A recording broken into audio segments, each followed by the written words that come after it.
César é um amigo nosso que a gente conheceu primeiramente, assim, meio virtualmente, depois essa relação foi se aprofundando. Ele é lá do Sul, é lá do Rio Grande do Sul, e depois essa relação culminou num vínculo de vida mesmo com nosso corpo aqui do Homem ao Máximo, e ele tem sido um dos responsáveis, junto com o nosso pessoal aqui, pelo grupo Homem ao Máximo online. Né? Ele é um dos líderes lá e responsável por isso. Tem sido uma experiência, né, Sérgio? Maravilhosa. Maravilhosa. E aí a gente, sim, louva a Deus pelo esforço do César. É a segunda ou terceira? Segunda, né? Segunda vez. A segunda formatura que nós vamos ter de Homem ao Máximo amanhã, que o César vem lá do Rio Grande do Sul para estar aqui presencialmente, vivendo esse momento com a gente. Coisa linda mesmo. Então, um vínculo de família. Já fica aqui o convite, depois a gente vai deixar o flyer aqui para você saber que amanhã tem formatura de Homem ao Máximo, mesmo que você não tenha feito a escola.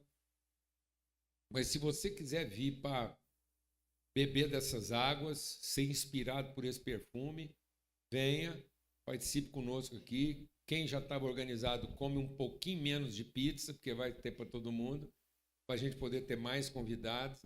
Você que já estava organizado para vir, vem preparado para comer em pé, para dar lugar para aqueles que não estavam organizados, sentar. Então, não vai faltar lugar nem em pizza, amém? Amém. Amém, Sérgio? Amém. Mas venha, beba das águas, se inspire no testemunho desses homens. E é sobre isso que eu queria, assim, conversar. Eu vou até ler um texto aqui para abrir nossa conversa, que é o seguinte. Lá em Josué, a gente queria aproveitar o Sérgio aqui e o César, porque eu sou testemunha próxima de alguns desafios do Sérgio e do César. Hoje é para lascar mesmo, eu tenho dificuldade com o nome e Deus me coloca com dois nomes parecidos, né?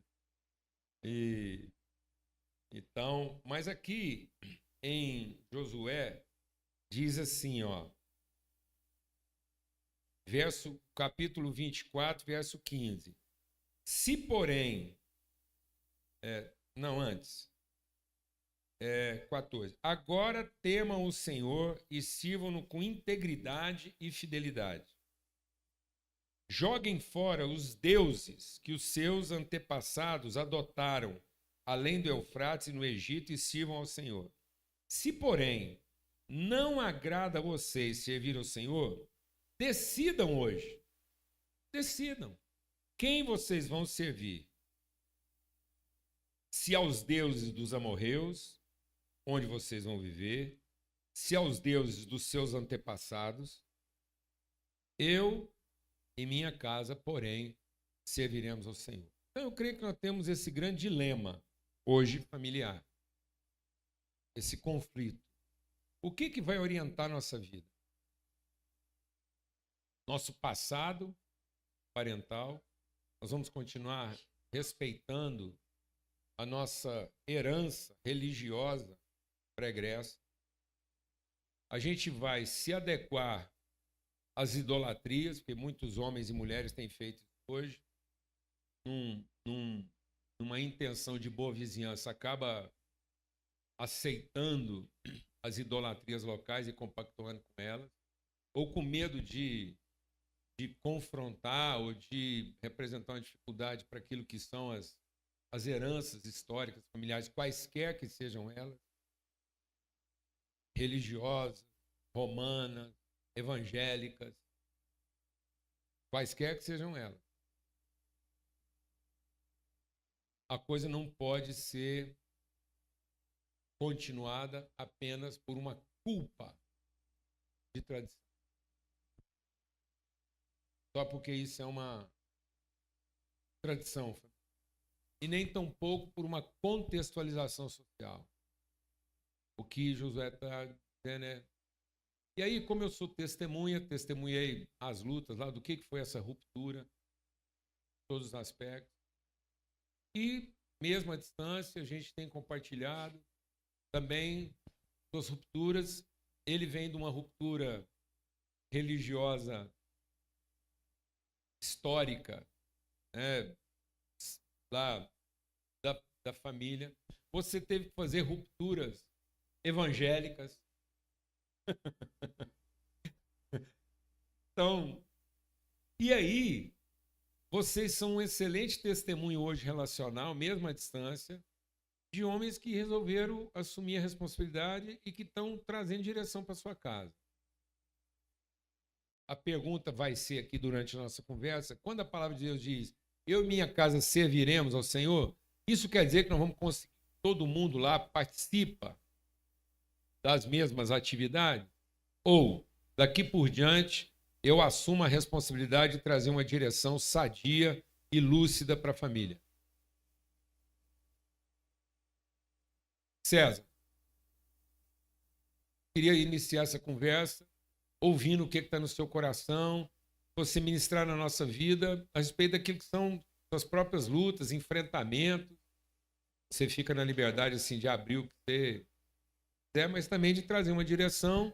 Eu creio que a sua palavra aqui é muito assertiva para muitas famílias aqui, porque você é um testemunho assim, evidente de quem resolveu não se conformar e dizer, há uma terra para ser ocupada, há uma promessa para ser estabelecida. Como é que tem sido isso para você? Como é que tem sido os seus enfrentamentos, suas agonias? O que você pode trazer de palavra de testemunho e estímulo para todo mundo? Bom dia, família. É o privilégio, meu coração se enche de gratidão ter essa oportunidade de estar aqui com vocês. Quero que vocês recebam que realmente eu e a minha casa consideramos vocês a nossa família. Bem? Isso é desafiador. Pela fé, crer no mistério. Acreditar no sobrenatural. Lembrar que a palavra nos diz que a carne milita contra o espírito. E todo dia nós temos que renovar a nossa fé. Crer no sobrenatural. E o nosso pastor gosta de contar história, né? E eu vou contar uma história, dar um testemunho, tá, pastor? Dezembro do ano passado, estive aqui na nossa formatura maravilhosa. Nossa intimidade, recebendo revelação. Vim de Porto Alegre com uma missão da minha esposa, né? Não me volta com opinião, me volta com revelação. Bem? Ixi. Peraí, podemos encerrar um amém, amado? Se todo mundo levar isso para casa aqui, acabou. Decretou, né, Paulo Júnior? Hã? Decretou. Acabou. Mas é isso. Amado, não vai falar com Deus como quem está pedindo uma opinião. Mas como quem está buscando revelação. Bênção de Deus. E aí tivemos vários momentos maravilhosos, mas a gente sempre procura, da minha cultura, eu chamo o meu pastor de pai, né? Procura ter um tete-a-tete com o pai, né? E não foi possível, né, pastor? E aí ficamos de uns falar, e daqui a pouco eu falo com o pastor todo dia, né? Eu escuto o pastor todo dia, amém? A maioria escuta. Aí daqui a pouco o pastor diz assim, não faz força, espera o Espírito Santo. E eu venho clamando para o Espírito Santo, venho buscando essa intimidade, para a honra e glória do Senhor Jesus, para testificar o sobrenatural, para testificar o milagre. Ele me proporciona esse bate-papo aqui e agora. Amém, pastor? Amém. E esse convite especial da gente ir para esse lugar assim, quais são as tuas lutas, quais são as tuas dificuldades, quais são os teus desafios. Pastor, a nossa grande jornada, né, Sérgio, que eu encontro na vida do meu irmão também, nesse lugar de intimidade dos homens, no nosso curso de Homem ao Máximo, é uma resposta que depois eu compreendi para a minha fragilidade de identidade. Mais que eu buscasse, caminhasse na palavra, a militância da minha carne acabava vencendo o meu espírito. E eu venho buscando constantemente essa lembrança de quem eu sou, de onde eu venho, de qual lugar eu faço parte. E na última aula nossa de segunda-feira, né, César? Assim, Sérgio, viu? Daqui a pouco eu vou chamar vocês de quê, vocês dois, hein? É o Senhor, né? E gaúcho tem que ter um bar, né, pastor? Aí a gente conversando com aqueles homens, chefes de família, médicos, e teve um momento sobrenatural que um aluno nosso, o Pepe Júnior, amém? Que fez a última aula dentro do bloco cirúrgico. Ele é cirurgião. E ele estava tão cheio do Espírito, ele tinha tanta certeza que ele estava recebendo, que estava sendo a sua vida transformada. E é um católico apostólico romano, amém? Que ele não conseguiu não fazer a aula de dentro do bloco cirúrgico. Aí filmou para nós o bloco cirúrgico. Pá, Pepe, quando começar a cirurgia, apaga, né, Pepe? E aí eu vi que o que movia aquele homem e os outros irmãos é a questão da fé, de crer no sobrenatural, de entender que existe um mistério. Amém, irmãos? E isso vai confortando o meu coração e eu vou poder encontrar aquilo que o Senhor disse, que o Espírito dele, que ele mora e habita em nós. Amém? Esse é o sobrenatural que nós temos que lembrar todo dia quando nós acordamos. Por quê? Porque ele é verdade quando ele disse, vão para Jerusalém. E em Jerusalém, o Espírito dele foi derramado sobre toda a carne. Toda a carne, sobre toda a carne, sobre toda a criatura. Tudo é criatura dele. Mas aqueles que creem, aqueles que reconhecem a morte e a ressurreição, são filhos. Nós somos filhos, irmãos. E aquele que é filho é coerdeiro com Cristo. Nós somos coerdeiros com Cristo. Por isso que nós somos a luz do mundo. Pastor, isso é que tem me sustentado todo dia. O desafio de crer no sobrenatural, crer no mistério. Eu sou um homem que sou um empresário, fui empresário, voltei a ser um empresário agora, que caminhei na filosofia, que caminhei na prática, que caminhei na meritocracia. Depois de um fato tremendo na minha vida, pela permissão do Senhor, minha família passou por um momento muito difícil, naquilo que da minha intimidade, sim, que meu coração se permite. Eu tive uma filha sequestrada, foi muito difícil. E aí entendemos, eu e minha esposa em Deus, que nós pararíamos toda a nossa vida secular. E foram 11 anos sabáticos. 11 anos vivendo a família, vivendo a palavra, vivendo aquilo que o Senhor tinha para nós. E a partir dessa comunhão, a partir dessa família, a partir do irmão Sérgio, a partir desse ministério, o Senhor começou a restaurar. Começou a restaurar a nossa vida, começou a restaurar o nosso trabalho, porque Ele voltou a dizer para mim, da tua provisão que tu vai sustentar a tua família, aquilo que eu te dei já foi, agora é o novo. E eu disse para o Senhor, mas como, Senhor? Como é que eu faço isso? Como é que eu retomo 11 anos depois, né? E o Senhor veio para mim, me consolou e disse, tu é meu filho. É verdade que o meu espírito foi derramado. É verdade que eu moro no teu coração. É verdade que a tua carne milita contra mim. Sim, é verdade, nós temos que lembrar disso todo dia. Esse é o nosso desafio com a maior simplicidade possível. Né? Muitas vezes vem a pergunta, mas como? Né? É simples. É fato, a nossa mente, os nossos pensamentos, as nossas emoções, as nossas angústias, elas militam contra o espírito todo dia. Amém, irmãos? Isso é fato, não é? Agora, nesse instante, tem alguém que está num pensamento que não consegue escutar o Espírito, amém? Então, que a gente possa ter a certeza que a gente tem que ter postura em relação a isso. Nós temos que nos posicionar em relação aos nossos pensamentos, nos posicionar em relação à cultura, que a gente fala a cultura de Roma, lembrar que o Senhor disse para nós, e estava escutando o pastor falar agora de manhã, escutar o que o Senhor disse para nós, se o romano, que é o sistema, se o romano, que é o império, se o romano, que é a opressão, te convidar para caminhar 1 milha, caminha 2. Porque não é a tua mente que está caminhando com o romano, é o espírito. E tu pode acolher aquele que está gemendo, aquele que está clamando, porque tu é filho de Deus. Tu foi preparado para isso, irmão. Tu está forjado para isso. Não é ele que vai impor seus limites. Amém. É você que, a partir dos limites dele, vai levar ele para os seus limites. A primeira milha é o limite dele, você caminha. Para que você possa forçar ele a segunda milha, que são os seus limites. Então, os meus limites não são inferiores aos dele, são maiores. No fundo, é ele que vai ser forçado a andar a segunda. E não você. Para você, a primeira é só metade do caminho. Você tira de letra. Você não está no seu limite. Você está aquém do seu limite. O seu limite é a segunda.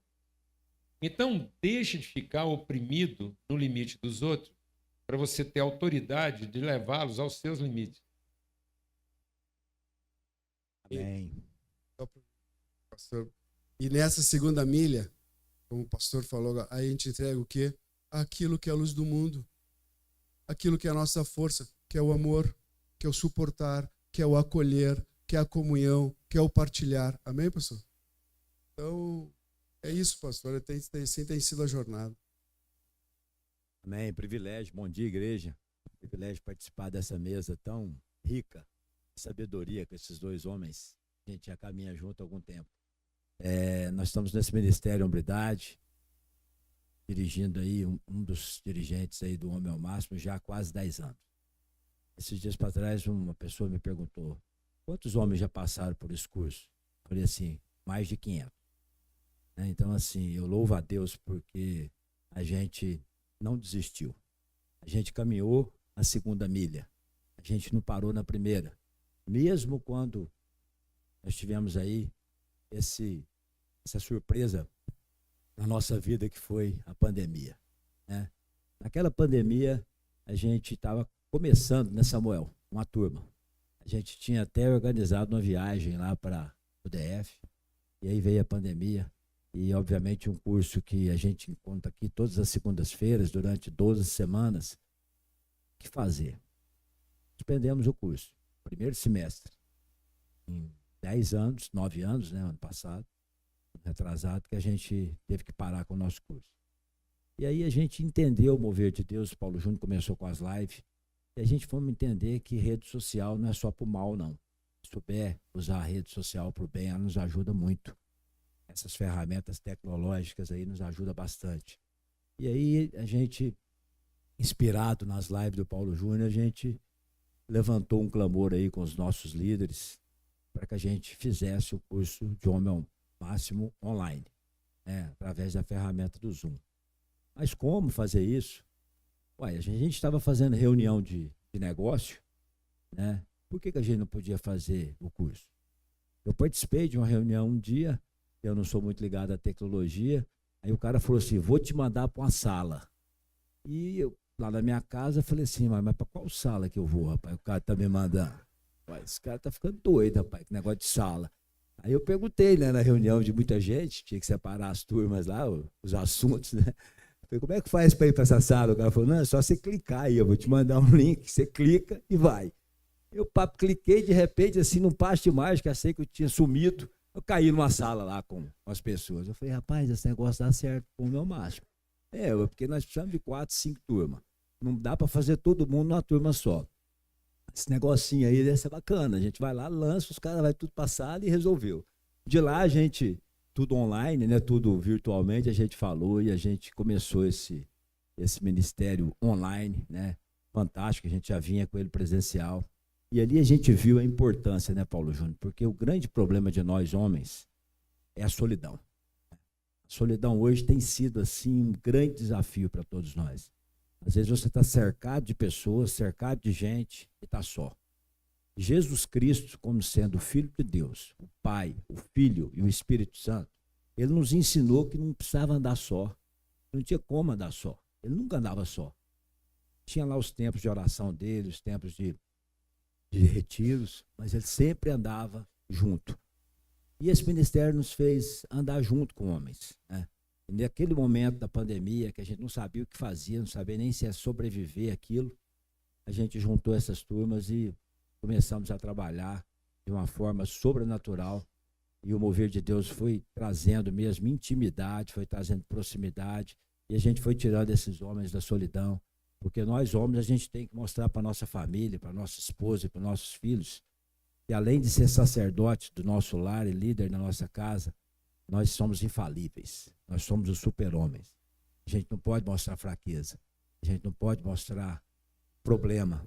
E a gente assume aquilo, a gente absorve aquilo de uma maneira tão intensa que aquilo hoje tem provocado tristeza, depressão, solidão, ansiedade e um monte de coisas que não vem de Deus, vem de nós, né? Porque Deus não manda isso para nós, vem aqui de dentro para fora. Então, esse ministério é exatamente para isso, para que a gente possa caminhar junto, revelar nossas dores, compartilhar nossos problemas, buscar conselhos, porque o homem sábio busca conselho de pessoas sábias, e isso tem nos edificado demais. E amanhã a gente está aí formando mais uma turma, uma alegria imensa mesmo, estar recebendo meu irmão César Pires aqui, meu companheiro de turma online, recebendo mais 5 alunos, Paulo Júnior, que vão se deslocar para poder vir aqui, para poder receber o certificado. Não, então, assim, Bênção demais, né? é uma coisa fantástica. Um milagre. Milagre mesmo, uma coisa maravilhosa. E os testemunhos que a gente escuta, né, César, a cada dia, nos faz andar mais uma milha, andar outra milha e nunca desistir, porque a gente recebe muito mais do que a gente vai dar. E quem aprendeu a dimensão da segunda, que é a superação, que é o que excede, que é o que ultrapassa, uma vez que você entendeu a natureza da segunda milha, você anda 4, você anda 100, você entendeu? Porque 10 vai ser dobro de 5, 100 vai ser dobro de 50, porque você está sempre sobejando. Você está sempre entregando mais do que aquilo que está sendo exigido ou daquilo que está sendo esperado. Porque você entendeu a natureza da coisa. E a natureza da coisa não é fazer no limite da obrigação nem da necessidade. Acabou. Você nunca mais vai viver no limite da obrigação e da necessidade. E aí tem o testemunho aqui do César e do Sérgio. É interessante, porque agora eu vou dar um testemunho a respeito de vocês dois. É porque os dois são líderes, são pais de pais e enfrentaram dilemas distintos. Porque estavam lá, eles tinham que superar, eu fui testemunha disso, tinham que superar os próprios parâmetros de religiosidade. Então, o Sérgio, ele fez uma ruptura daquilo que ele representa como referência espiritual. Porque no mundo da espiritualidade, muitas vezes ele era mais ajuda, o cara que vai lá e tal, até ele assumir o protagonismo mesmo de ser referência, a despeito de todas as dificuldades e desafios que ele ainda tinha que superar. Mesma coisa, o César já tinha sido criado num outro ambiente, com a outra roupagem religiosa um pouco mais bem resolvida, mas que agora tinha que superar as imposições que ele fazia para ele mesmo. Então, os dois representam uma quebra de paradigmas redentora, que talvez seja o seu desafio. Talvez você não está assumindo a responsabilidade que você poderia assumir, porque você impôs para você mesmo parâmetros que são puramente sócio-religiosos. E aí você está tentando responder uma expectativa das pessoas, de si mesmo, das circunstâncias, porque você fez um desenho. Você fez um desenho de espiritualidade, você fez um desenho de ministério, e às vezes você está tímido, que volta lá na história da tempestade. Jesus não repreendeu os discípulos por outra coisa, a não ser o quê? Porque sois assim tímidos. Porque em toda hora do aperto a gente evoca quem? A figura salvadora de Jesus. E toda vez que você evocar a figura salvadora de Jesus, ele resolve, mas te repreende.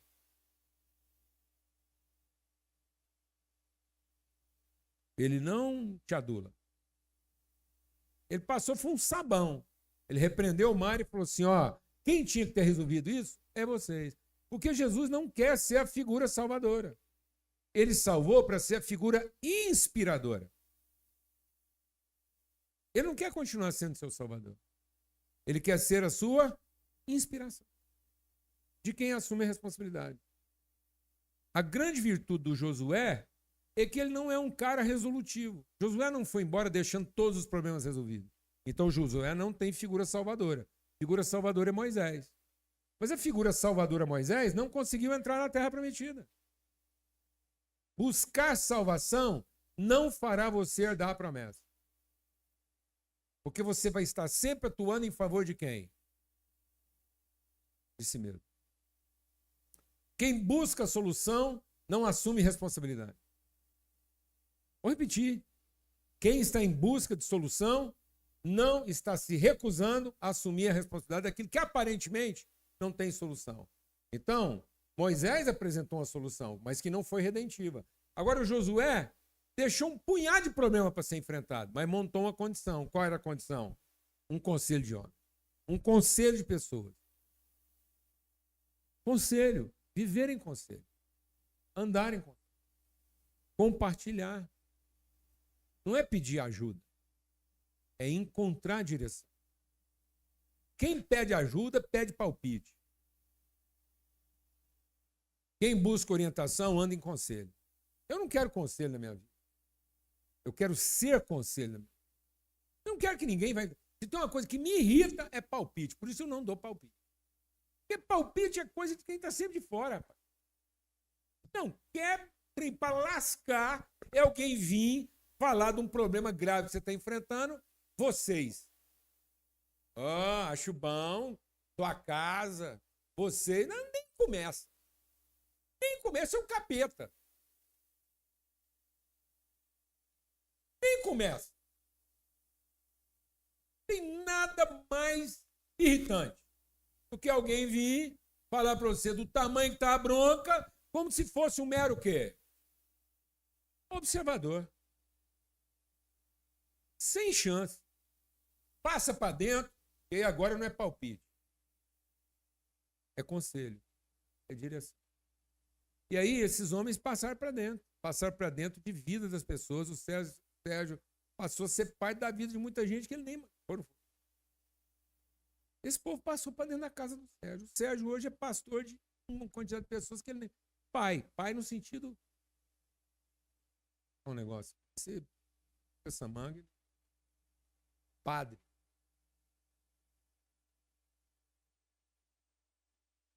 Ele hoje é padre. Uma vez uma mulher estava morrendo, para ela, e ela arrumou. E o filho dela me apresentou com a hipótese de ser um pastor, a mulher me expulsou da casa. Não. Aí eu fui a casa. O filho dela, ela estava quase morrendo. O filho dela falou que eu ia lá fazer uma oração. Cremos. Aí me repreendeu igual um sacanagem. Eu falei, não, eu não vim aqui orar. Vim aqui para a gente ter um momento. Eu posso ler um salmo? Ela falou, um salmo, o senhor pode ler. Eu falei, então, eu vou ler um salmo com a senhora. Só gosta de salmo? Ela falou, mas o senhor termina o salmo, vai embora. Vai embora. Aí eu sentei do lado da cama dela, peguei na mão dela, como um filho pega na mão de uma mãe, em agonia. Vamos ler o salmo. Terminei o salmo. Assim, o senhor é padre? Eu falei, sou. Lógico. Padre quer dizer o quê? Se você fala que é pastor, ele te indo embora. Ah, bom. Aí, como pai, fiquei. Aí pediu para eu voltar. Então, esses homens hoje são padres de muito, porque assumiram a responsabilidade e venceram suas próprias culpas. Ou não foi, Sérgio? Não é, Sérgio? Então, assim... Essa semana até aconteceu um fato bacana, porque um aluno do Homem ao Máximo, né, a gente nunca sai de nenhuma turma, né, Samuel? Desde da primeira turma que a gente tem, do Zap aí, a gente nunca sai de grupo, a gente nunca tira ninguém, nem coloca ninguém. Aqueles grupos estão ficando, né? Então tem grupo lá que tem 8 anos. O pessoal some, esquece, desaparece. Aí de vez em quando um liga. Esses dias me ligou um, não estava nem lembrando mais, né? A gente me pediu um conselho, porque ele estava pegando uma representação de uma empresa e queria o meu conselho. Eu falei assim, cara, mas eu não entendo nada de gerador, rapaz. Você vem pegar meu conselho de gerador, um negócio meu imóvel. Mas aí eu entendi, sabe? Eu falei assim, pai, é a orientação empresarial, não é se o ramo é bom ou se é ruim, não é do ramo que é. Eu orei antes e... Ele não quer orientação de produto, ele quer de postura. Ele não queria opinião. Exatamente. É conselho. E aí eu falei com ele, ele ficou muito feliz e tal, e a gente ficou nessa comunhão. Eu falei, gente, o tanto que o sobrenatural de Deus é maravilhoso. Essa turma do online que a gente está, o César sabe o que eu vou falar. A primeira aula que a gente teve, nós estamos com um aluno nosso aqui, o Luiz Fernando está aqui também. E eu tive lá a revelação de que ia ser uma turma muito difícil. católicos aqui, santeiro. Misericórdia, a hora que a gente entrar na idolatria. E assim, pensei nisso na hora. A primeira lição, os 7 pecados. Aí não deu outra. Parece que o demônio escuta o que a gente fala, né? Mas na hora que a gente foi, pá, já veio a pergunta. Falei, pronto. E agora? Agora a chapa vai esquentar aqui nessa reunião agora. Aí o César aqui tomou a palavra, porque isso é o Espírito Santo, somos nós, né? E deu uma aula para aquele aluno, assim, uma revelação tremenda. Acalmou o coração. Acalmou o coração. E hoje, ele até vai estar o testemunho amanhã, uma das pessoas que mais participam do curso. Falta uma aula, o primeiro a chegar, o último a sair, faz todas as tarefas, já se colocou à disposição para trabalhar com a gente no semestre que vem. Aleluia. Então, olha as coisas que Deus faz. Então, a gente não está nesse curso para falar de religião. Já tiver ateu, tiver espírita, católico, não é para fazer acepção de pessoa, não. Nós temos que ter o coração pronto para servir. Estão lá para andar a segunda milha. Religião, para mim, eu falo isso com o Paulo Júnior, é coisa de homens, coisa de Deus, não. A Bíblia, onde fala de religião? Até hoje eu já li a Bíblia umas 2 vezes, eu nunca vi falando nada de religião. Você já viu alguma coisa lá? Não. Fala de relação. De relação. A gente quer ficar colocando essas imposições como se nós fôssemos melhor do que os outros, porque nós somos evangélicos. Feito falar, não, eu sou melhor. Isso era farisaico. Isso era o fariseu. Sim, nós temos é que servir. Era prevalência farisaica. Sabe, pastor, aproveitar esse testemunho que o irmão Sérgio deu, porque é impressionante, né? Voltando para o início, é simples crer no sobrenatural e crer no mistério, bem? É a comunhão, é o compartilhar. Glória a Deus, gratidão pela oportunidade assim de ter vivido esse momento. Meus irmãos, eu lembrei, na hora da pergunta, eu lembrei de uma resposta que eu tinha feito, por uma pergunta que eu tinha feito para o pastor Paulo. Bem, naturalmente, como se o pastor Paulo estivesse respondendo para mim de novo e eu pudesse estar respondendo para o irmão Rogério Cardinale. Vai estar aqui, não vai estar, né? Isso é fruto do quê? Fruto do Espírito. Comunhão. É comunhão. Se entregar em estar com o outro, é se entregar em compartilhar, aceitar aquilo que é compartilhado. Amém, pastor? É essa simplicidade de viver no mistério, de viver no sobrenatural. Eu nem lembro quando foi, pastor, que o senhor ministrou sobre isso, mas na hora o Espírito lembra que a gente desfruta desse sobrenatural e desse mistério. Você não vai encontrar nenhuma mulher com problema de solidão. Vai encontrar mulher com problema de abandono. Porque solidão não pertence ao universo. Aí você não vai escutar uma mulher falando assim: ah, tô precisando ficar sozinha. Não. Vai encontrar uma mulher falando assim: tô precisando descansar, tô precisando passear, tô precisando arejar. Aí ela precisa de uma banheira quente, um spa. Você pode perceber que a mulher resolve dela relacionamento. Aí ela vai para um spa, ela quer ficar livre de você, que representa o abandono, mas ela não quer ficar sozinha. Não é? Aí ela vai para uma massagista, vai tomar um chá com a amiga, vai assistir um negócio. Tem. Porque a mulher sozinha, ela fica em crise. Porque se sentiu abandonada. Já não sabe. Quem tem problema com a solidão da mulher é quem vive em volta dela, porque ela vai reclamar de achar que está sendo abandonada. Então, não pertence ao universo da mulher solidão numa perspectiva positiva. Quem vê solidão de uma forma positiva é o homem. Porque aí o homem vê na solidão a possibilidade dele voltar a ter sossego e paz na vida dele. Então, a solidão na vida da mulher é transtorno. E ela transtorna a vida de todo mundo. Então, solidão não pertence ao universo. Mas o homem, estou precisando ficar sozinho. Porque ele tem uma memória. O único ser do planeta consciente que um dia esteve só foi o homem. A mulher já conheceu a criação a partir de uma relação. Por isso que Deus olhou para o homem e disse, não é bom que o homem seja só. A empresa dele estava funcionando. As devocionais dele estavam funcionando. Era Deus que conversava com ele todo dia, no mesmo horário. Ele recebia estudo bíblico diário da parte de Deus e a empresa dele arrebentando. Concorrência não existia. Não tinha conta para pagar, imposto. Não tinha tributo. Não tinha passivo trabalhista. Zero. Tudo que você sonhou na sua vida, o Adão tinha. Só que ele tinha um problema de natureza. Ele estava só. O Sérgio, esses dias, teve uma conversa com um amigo, e na conversa estavam lá os irmãos juntos, conversando. Aí eu estava falando para eles sobre homem ao máximo. Aí o cara virou e falou assim, não, gente, mas máximo eu já sou. A piada nasceu pronto.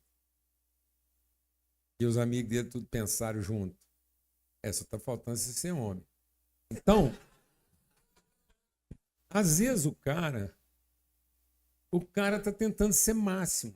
Mas deixa eu falar, não tenta ser máximo, porque você pode ser uma formiga máxima, uma minhoca máxima, uma ameba máxima. Às vezes você se acha o máximo, você não passa de uma ameba. A ameba nunca vai ter crise de solidão. A ameba nunca vai ficar lá. Nem passa pela cabeça. Hã? Discutindo relação. Não, entendeu? Então, às vezes você está se achando o máximo e até agora você não passou de uma minhoca máxima. Então, o homem, sem a relação, ele pode ser máximo, mas não vai ser.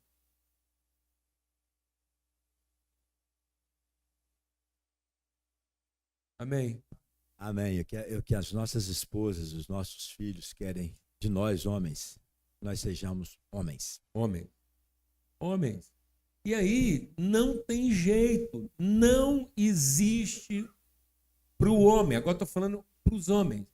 Não existe a condição do homem ser homem sozinho. Não existe isso.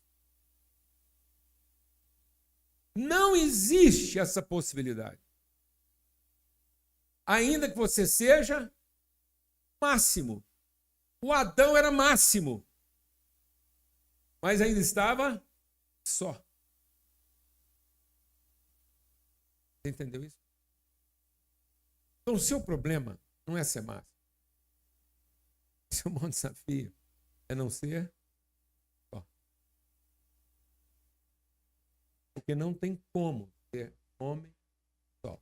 Esse recado aqui, as mulheres só escutam. Porque nós estamos falando de uma coisa aqui que às vezes nem faz sentido para as mulheres. Porque a mulher é o primeiro sinal de que ela vai ser deixada sozinha. O mundo inteiro vai saber. Ninguém vai ter dúvida. Até as formigas máximo que convivem com ela vão saber. As minhocas não vão ter sossego, as amebas não vão ter sossego. Certo? Né? Não, vai ser o inferno das baratas. Porque uma mulher que sentiu que está abandonada, ela vai prestar atenção nas baratas, em tudo está errado. Então, as maçanetas vão ficar transtornadas. Tudo que tiver atrapalhado vai encarar o que é uma mulher abandonada. Acabou o sossego das minhocas, das baratas, dos mosquitos, das trincas. Alguém aqui sabe o que eu estou falando? Agora o homem não. Então não vai para isso. Porque isso não tem nada a ver com o pecado. É aquilo que o César falou. Não tem nada a ver com o pecado. Isso não tem nada a ver com ter todos os seus problemas resolvidos. Porque o homem não tinha pecado. E já não era bom ser só. Tem nada a ver com o que o Sérgio falou aqui. Com ser infalível. Nada a ver. Você está tentando uma coisa, querendo ser máximo, sendo que o seu maior desafio é ser homem. E para ser homem, tem que andar em. Olha. E foi esse o esforço aqui. Pode ser online, pode ser tudo, pode ser no outro planeta. Paulo conseguiu plantar uma igreja escrevendo carta. Imagina nós agora. Preconceito zero eu tenho com esse negócio. Por quê? Paulo fundamentou o evangelho e construiu relações inquebráveis, escrevendo o quê? Carta. E olha outra coisa, teve umas cartas lá que foram no Novo Testamento, uma mulher abandonada não ia aceitar como carta. Esse bilhete, aqui foi um bilhete. Para chamar de carta para uma mulher que está se sentindo abandonada, tem que ser quase uma enciclopédia. Alguém que está sabendo o que eu estou falando ou não? Filemon. Uma mulher que se sentiu abandonada ia chamar aquilo de carta. Terceira de João. Não, bilhete é ruim. Amém? Agora, para dois homens rompendo a barreira e a maldição da solidão, 3 linhas é uma carta. Ontem o Marco ia chegar lá em casa. O Marco é um irmão querido, vai estar aqui na segunda reunião, se vocês quiserem participar. Homem de Deus, depois você entra lá, internet, Instagram, para acompanhar o trabalho dele. Tremendo. Aí ele ia chegar lá em casa. E eu sozinho lá, porque a Lana está lá em Floripa. Tá tudo certo aí. Quarto arrumadinho. Aí fez a lista, tá? Fez eu conferir tudo lá. Aí a hora que eu achei que a lista estava completa, eu já estava só esperando, porque eu sabia que isso é uma cultura lá em casa. Foi os bombonzinhos com bilhete. Não, velho. Só eu e o Marco aqui, assim, tosco. Vai ser uma recepção tosca. Assim, negativo. Isso é a cultura da nossa casa. Aí, como todo bom homem, eu desliguei o telefone, deixando ela pensar que eu não faria. Mas, em 10 minutos, não tinha papel, tive que procurar um papel assim, cetinado, recortar, escrever o bilhete, 2 bem casados, tirei foto e escrevi feito. Amém, irmãos? Amém. Glória a Deus. Você não vai encontrar uma mulher com problema de solidão. Amém?